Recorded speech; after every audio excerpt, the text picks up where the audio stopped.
especialista en infectología pediátrica, que labora en nuestra institución. Él tratará un tema muy importante: emergencia de infecciones por salmonella MDR en niños. Con ustedes, el doctor Candela.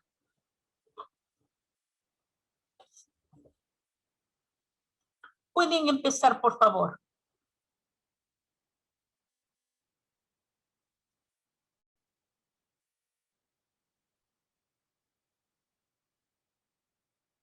¿Qué tal? ¿Cómo están? Soy Jorge Luis Candela Herrera, médico pediatra, subespecialista en infectología pediátrica del Instituto de Salud del Niño. Y el día de hoy vamos a hablar sobre infecciones por salmonela multidroga resistente en niños, un problema emergente. La carga global estimada de gastroenteritis por salmonella no tifus se estima en 94 millones de casos anuales, con 155.000 muertes al año. La carga de enfermedad de salmonelosis invasiva varía de acuerdo a la ubicación geográfica y se estima que representaría el 1% de las infecciones. La resistencia a la salmonela, a los antibióticos, actualmente es un problema mundial y es una de las entidades en las cuales la resistencia se asocia a una enfermedad más grave, mayor riesgo de hospitalización, mayor riesgo de bacteremia, mayor riesgo de muerte. Es importante reconocer que existe una variabilidad geográfica significativa en los patrones de resistencia y que ocurren brotes epidémicos de cepas problemáticas en todo el mundo. Sin embargo, en muchos países no se registra una vigilancia activa de infecciones por salmonela.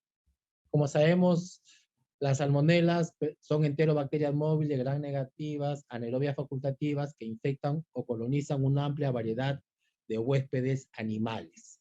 El hospedero habitual no es el hombre, sino son los animales. El género de salmonela consta de dos especies, la salmonela entérica y la salmonela bongori, siendo la salmonela entérica, que se divide en 6 subespecies sobre la base de similitudes del ADN, y es la responsable de la mayoría de las infecciones por salmonela, las salmonelas que pertenecen a esta especie, salmonela entérica. ¿Cuáles son las salmonelas que se describen con mayor frecuencia causante de brotes? La salmonela enteritidis, la salmonela Newport y la salmonela tigrimorium en Estados Unidos, que es un país que realiza una vigilancia y control de brotes de salmonela. ¿Qué es importante reconocer? ¿Cómo se transmite esta infección? Esta es una de las causas más frecuentes de infección transmitida por alimentos, ya sea productos de aves de corral o aves silvestres, huevos y productos a base de huevo. Algo que es muy importante. Muchas veces se piensa que solamente la salmonela se puede transmitir a través del huevo, a través de la contaminación de la cáscara del huevo con salmonela durante la eliminación del huevo por la cloaca. No, también puede haber una transmisión transovárica de la salmonela a la yema del huevo. Por lo tanto, el tener un huevo intacto de apariencia normal no quita el riesgo de transmisión, porque puede haber habido transmisión transovárica. ¿Qué otros alimentos o suplementos dietéticos se han asociado a infecciones por salmonela y brotes de salmonela? Alimentos frescos como ensaladas, germinados, carne, incluida la carne picada, las hamburguesas, las comidas para mascotas, los patés para mascotas, pescados, leche, mantequilla de nueces, especies y otros alimentos, así como el agua contaminada, pero en menor proporción. También se considera que es una infección transmitida por el contacto con animales, tanto animales silvestres como animales tenencia de mascotas, ¿no? ¿Qué animales son los que se han asociado a brotes de salmonela? Reptiles anfibios como serpientes, lagartos, tortugas, iguanas, ranas, aves de corral viva, sobre todo aquellas familias que crían aves de corral en el traspatio, incluidos los polluelos y los patitos, los gatos, los perros y otros tipos de mascotas como los hámsters, los ratones, las ratas y estos pequeños animalitos que son los erizos. Y también se ha asociado la transmisión a través del contacto con alimentos para mascotas, sobre todo los patés de las mascotas. La infección persona a persona ha sido reportada, pero es poco frecuente. Esta es una lista de brotes investigados de salmonela en Estados Unidos. Este es del año 2018. Como ustedes pueden ver, Los brotes de salmonela han estado asociados a pollos crudos, carne molida, cáscara de huevo, pollo, productos a base de pavo, ensalada de pastas, cereales, melón, coco seco, ensalada de pollo, eh, coco rallado, ¿no? Y asociado a animales, aves de corral vivas y mascotas como conejillo de indias. En el 2019 en Estados Unidos, asociado a fruta cortada, carne molida, papayas, atún crudo, melón, pavo molido, y entre los brotes asociados a animales, tortugas como mascotas, golosinas para perros, aves de corral de traspatio, erizos como mascotas. El 2020, hongos, melocotones, cebollas, y en relación a animales, dragones barbudos, erizos, ave de corral del traspatio, tortugas pequeñas como mascotas. Y en el 2021, a la fecha, ensaladas preenvasadas, camarones cocidos congelados, productos de pollo rellenos, pavo molido. Y en relación a transmisión a animales, ave de corral del traspatio, aves caneras. Aves caneras son aves que tienen el aparato de fonación más desarrollado, como los pericos, los canarios, ¿no? Y tortugas pequeñas. Por lo tanto, la fuente de transmisión usualmente son infección transmitida por alimentos o infección a través del contacto con animales. ¿Es posible la infección en el recién nacido? Sí es posible. Es posible la infección transplacentaria, lo cual puede llevar a parto prematuro o complicaciones neonatales. Y si la gestante adquiere una gastroenteritis febril en el periodo perinatal, al momento del parto puede haber eliminación de salmonelas durante el trabajo de parto con un alto riesgo de transmisión neonatal y enfermedad invasiva causante de sepsis, bacteremia y meningitis. Se han descrito brotes de salmonela en el lactante. Se han descrito brotes asociados al consumo de fórmulas lácteas contaminadas con salmonela, ya sea contaminadas al momento de la manipulación o del almacenamiento, relacionado a otros preparados nutricionales de polvo de proteína animal. También hay casos relacionados con la lactancia con huevos no cocidos, por ejemplo, el huevo pasado, el huevo escarfado, ¿no? Incluso hay estudios que han asociado salmonela en el lactante por compartir el carrito de comidas en los supermercados, ¿no? La madre va al supermercado, compra pollo, compra carne y al niño lo siente en el carrito. Entonces el contacto cercano del niño con las carnes empaquetadas también puede ser una fuente de infección de salmonelosis en él. La presentación clínica más frecuente de la salmonelosis no tífida es la gastroenteritis aguda, que tiene una característica: el periodo de incubación es entre 6 horas a 3 días en la mayoría de los casos, pudiendo ser hasta 7 días en algunos casos. Usualmente inicia bruscamente con fiebre, náuseas, vómitos, dolor abdominal y diarreas líquidas. Y en el menor número de casos, diarreas con sangre.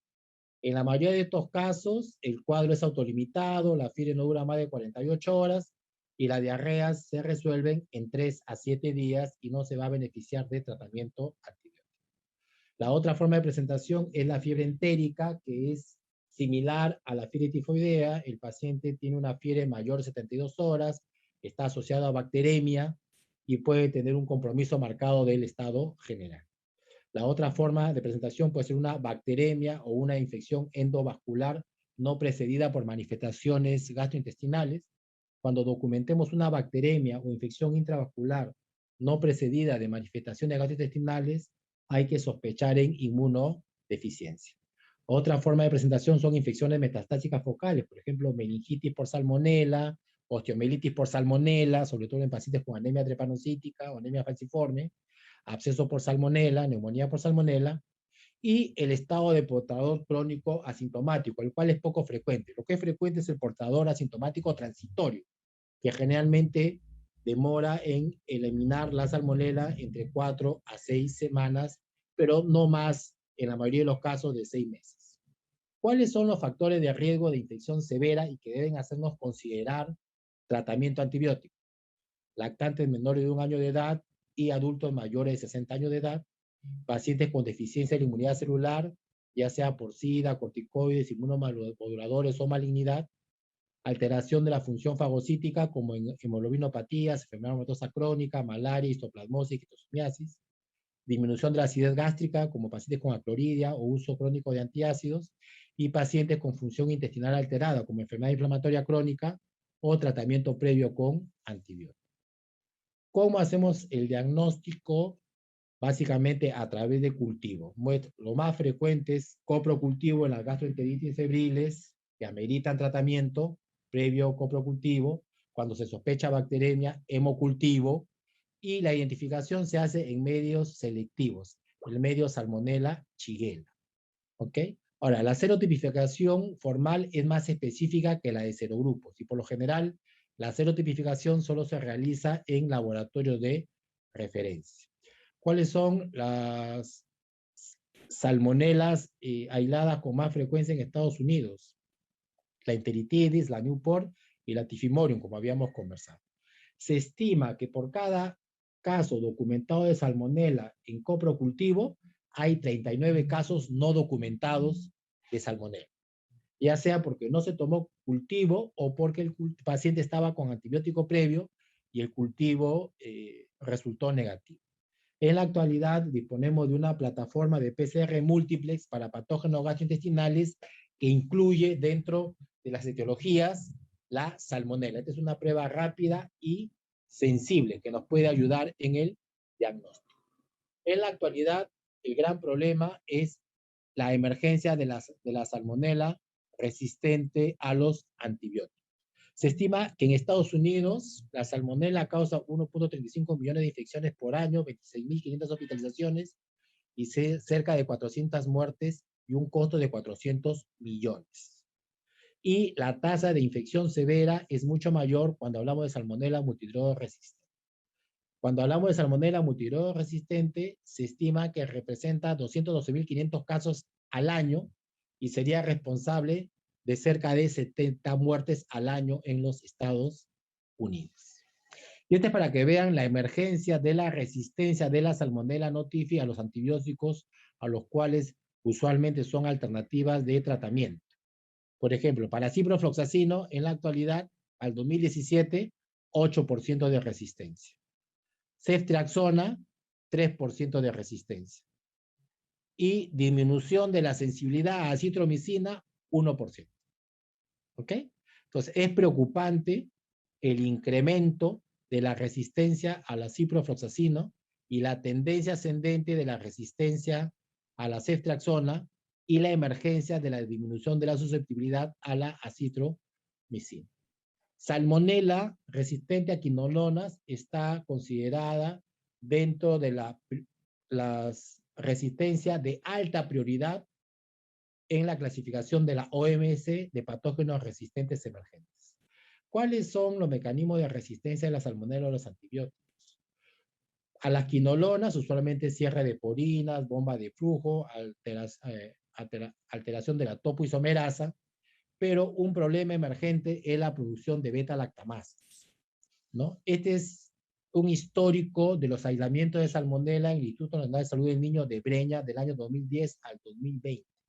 Como ustedes pueden ver, entre el 2014 y el 2016 fueron los años que tuvimos un mayor número de aislamiento de salmonella. La salmonella ha sido aislada en pacientes de diferentes servicios de nuestra institución y el primer reporte de aislamiento de salmonella productora de beta-lactamasa espectro extendido fue en este estudio publicado en la revista peruana de Medicina Experimental y Salud Pública por el grupo de microbiología del Instituto de Salud del Niño de Breña, en el cual de 235 muestras fecales, 64% se aislaron enterobacterias productoras de beta-lactamasa de espectro extendido, y del cual salmonella representó el 2.6%. ¿Ok? ¿Por qué es muy importante la detección de la salmonella productora de beta-lactamasa de espectro extendido? Porque ustedes saben, las salmonella BLE positivos tienen resistencia a cefalosporina de tercera generación, cuarta generación, Aztreonam, y usualmente portan plásmidos de corresistencia a otras familias de antibióticos como los aminoglicósidos, el cotrimoxazol, las tetraciclinas y las quinolonas. Este es datos tomados del mapa microbiológico del año 2020 del Instituto de Salud del Niño de Breña. Y ustedes pueden ver que para el año 2020 hubieron 28 aislamientos de salmonela. ¿Cuáles fueron las más frecuentes? Salmonela del grupo C, salmonela enteritidis, salmonela del grupo B y solamente una salmonela tifus. En la actualidad, nuestro mayor problema no es fiebre tifoidea causada por salmonela tifus, sino es la gastroenteritis o la bacteremia por salmonela no tifus. ¿Okay? Y este es para el año 2018. Este es tomado del mapa microbiológico del año 2018. De las 36 salmonelas aisladas en el 2018, susceptibilidad a ciprofloxacino, 86%. Significa que 13% eran resistentes a ciprofloxacino. Mucho más de lo reportado en Estados Unidos, que ustedes recordarán que era del 8%. Y miren, ve, la baja susceptibilidad a ampicilina, solo 56%, a cloranfenicol, solo 44%, y a cotrimoxazol, 28%. Lo cual hace que estos 3 antibióticos no sean terapia de primera elección para la terapia empírica inicial de un paciente en el cual consideramos que se puede beneficiar del tratamiento antibiótico. Si bien es cierto, para el 2018 había una sensibilidad del ciprofloxacina del 86%, ya era preocupante la resistencia del 13%, que significa que de cada 10 pacientes, cerca de 2 podrían fallar si yo le daba tratamiento con ciprofloxacina. Y este es el mapa virocológico del año 2020, del año pasado. De los 18 aislamientos de salmonella no tifus, miren, la susceptibilidad a ciprofloxacina solo 21%. Una alta tasa de resistencia del 78%. ¿No? Susceptibilidad a cloranfenicol solo 25%. A ampicilina solo 13%.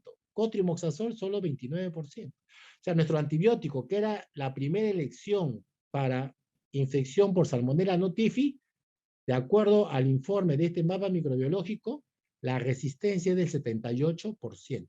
Significa que de cada 10 pacientes con salmonella, que yo le doy una terapia empírica inicial con ciprofloxacino, de cada 10 me van a fallar 8. Y otro aspecto preocupante es la baja sensibilidad a acitromicina. 22% de sensibilidad a acitromicina. Por lo tanto, la acitromicina no sería una alternativa empírica inicial para el tratamiento de una gastroenteritis por salmonella que amerita tratamiento. Recuerden que la mayoría no amerita tratamiento. Entonces es preocupante esta alta tasa de resistencia, mayor del 70% tanto para ciprofloxacino como para acitromicina. Y este es para que vean en el año 2020 de la vigilancia de enterobacterias productora de beta-lactamasa espectro extendido, de 52 enterobacterias, 4 correspondieron a salmonella no tifus. Entonces, recordar que el problema de la producción de beta-lactamasa espectro extendido es importante. ¿Por qué? Porque confiere resistencia no solamente a las cefalosporinas de tercera y cuarta generación, sino también a los monobactámicos como el astronal, y usualmente el plásmido que porta la información de resistencia a los antibióticos también porta resistencia a otras familias, como cotrimoxazol, aminoglicósidos y quinolonas. Entonces, las salmonelas productoras de beta-lactamasa extendido, es muy importante recordar de que portan corresistencia a otra familia de antibióticos, sobre todo quinolonas, 40 a 60%. ¿Ok? Y ya se ha informado salmonelas productoras de carbapenemasas, que serían nuestra alternativa actual para infecciones severas por salmonelas B positivo. Ahora, la salmonela, el huésped habitual es el animal. Entonces, usualmente, la resistencia a la salmonela se adquiere en los animales. Y los estudios muestran que el 70% del consumo de antibióticos a nivel mundial es utilizado en lo que es la industria agropecuaria y en la agricultura. Solamente 30% de los antibióticos son de consumo humano. Entonces, la generación de la resistencia a la salmonela no es tanto en el hombre, sino es en la crianza de animales. Se usa antibióticos para promover la ganancia de peso. ¿Ok?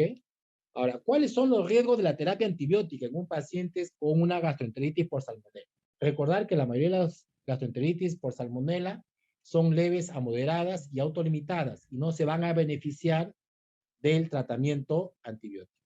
Los principales riesgos del tratamiento antibiótico inapropiado son los eventos adversos relacionados al fármaco, el incremento de la presión selectiva de la resistencia antimicrobiana, el incremento de la duración del estado de portador transitorio. Esto ya se ha verificado que aquellos pacientes con gastroenteritis por salmonela que reciben antibiótico eliminan transitoriamente por más tiempo la salmonela. Entonces la pregunta sería, ¿cuándo tratar una salmonelosis?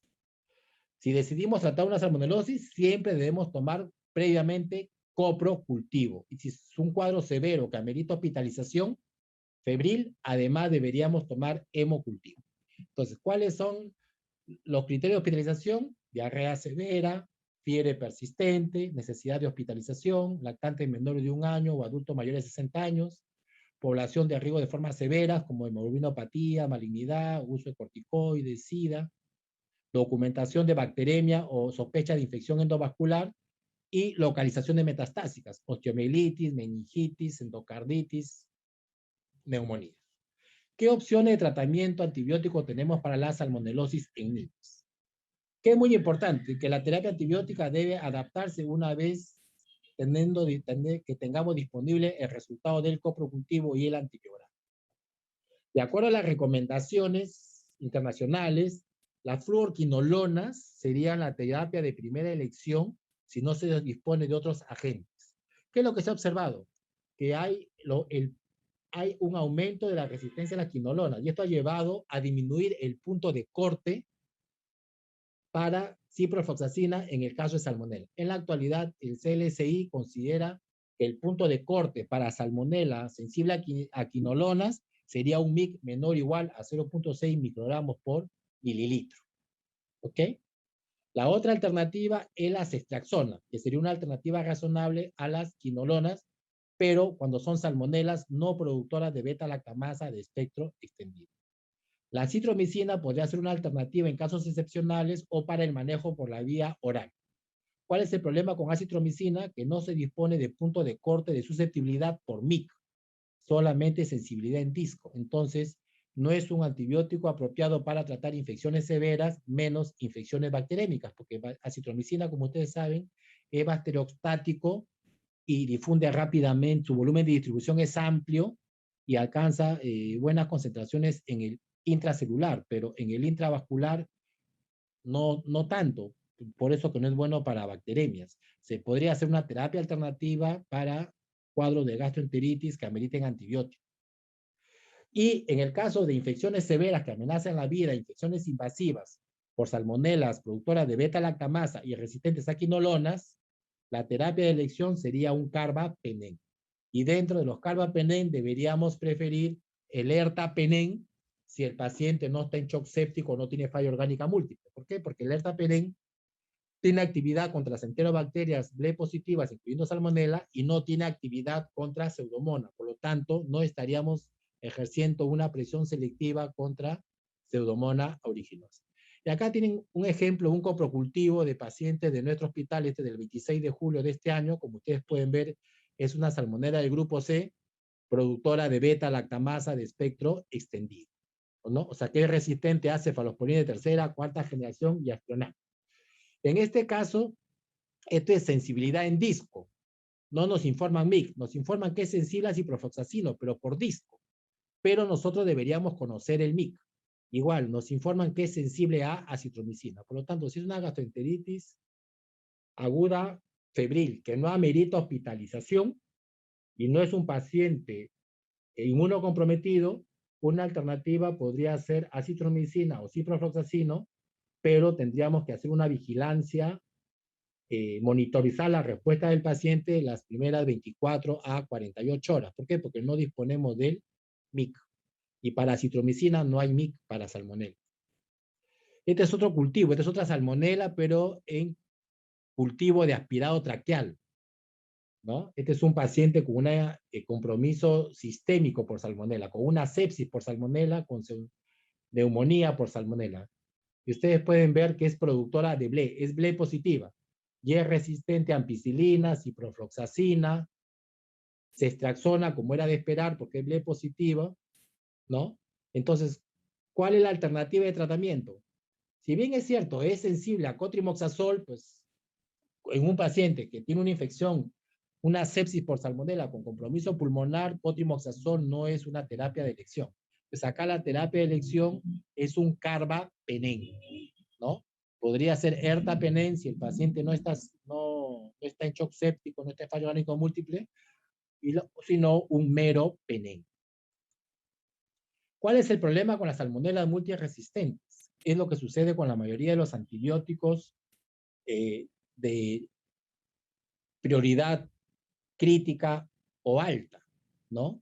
Que el número de desarrollo e investigación de nuevos antibióticos ha disminuido en el transcurso de los años, ¿no? Como pueden ver, para el 2013-2016 solamente habían 5 nuevos antibióticos aprobados.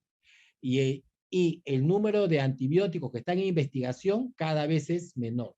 Es uno de los problemas de la resistencia bacteriana. Cada vez tenemos bacterias más resistentes y tenemos un menor reserva de antibióticos para manejar estas bacterias resistentes. Por lo tanto, ¿cuáles son las estrategias de prevención y control de resistencia por salmonela? Muy importante, la vigilancia de salmonela en todas las etapas de la cadena de procesamiento de alimentos.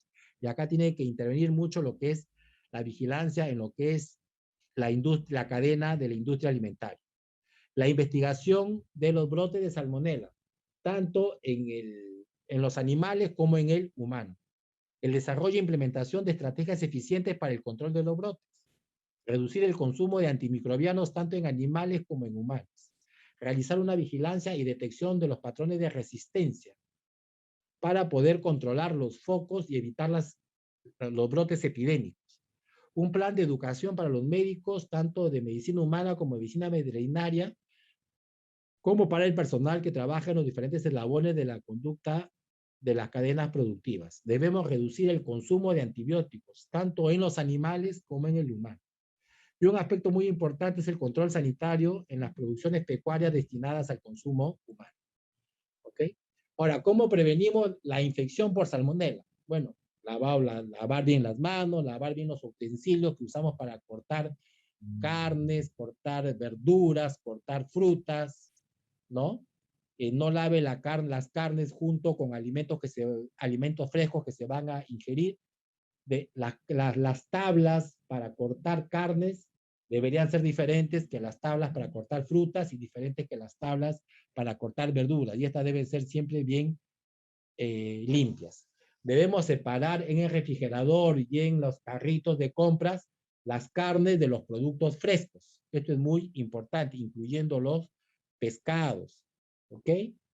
Debemos evitar meter a los niños en el carrito de compras cuando estamos comprando carnes, verduras o frutas, porque todas pueden ser fuentes potenciales de contaminación por salmonela.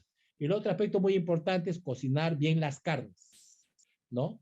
Para carne de res, ternera, cordero y pescado se recomienda cocción a 62 grados centígrados. Para carne de cerdo o jamón, también 62 grados centígrados. Para carne molida de ternera o de cordero, 71 grados centígrados. Para los platos con huevos, 71 grados. Para carnes de ave como pollo, pavo, pato, incluyendo carnes molidas de estos animales, 74 grados. Para los guisados, 74 grados. Y cuando cocine un alimento en microondas, la temperatura debería ser de 74 grados o más. Para refrigerar, la temperatura de refrigeración debería mantenerse debajo de los 4 grados centígrados. 4 grados centígrados o menos. Refrigere o congele los alimentos perecederos, ¿no? O sea, si yo tengo un alimento, si ustedes han cocinado y van a guardar la comida para la noche, deben inmediatamente, baje la temperatura, deben guardarla en el refrigerador dentro de las 2 horas. No debe de estar a la temperatura ambiental y guardarla después de 4 a 6 horas. Recordar que la salud humana está interrelacionada con la salud animal y el medio ambiente.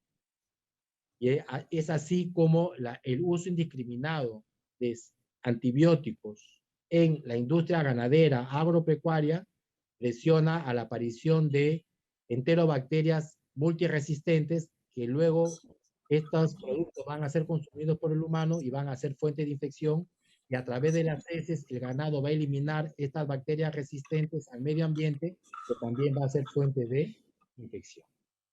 ¿Ok? Muchas gracias. Agradecemos al doctor Candela por su labor en viendo la infectología pediátrica y porque siempre está dispuesto a compartir sus experiencias, sus trabajos de investigación y conocimientos en bien de los niños. En esta oportunidad no le es posible contestar vuestras preguntas por el chat en vivo, pero allí se les ha anotado su correo para que puedan dirigir y el gustoso les contestará. Está escrito en el chat, pero también les puedo repetir. jcandela, todo minúsculo, jcandela@insn.gov.pe. Muchas gracias a todos y también les invitamos a seguir este tema y todos los interesantes temas que presentamos a través de la página web, canal de YouTube, de Telesalud del Instituto Nacional de Salud del Niño. Muy buenas tardes a todos.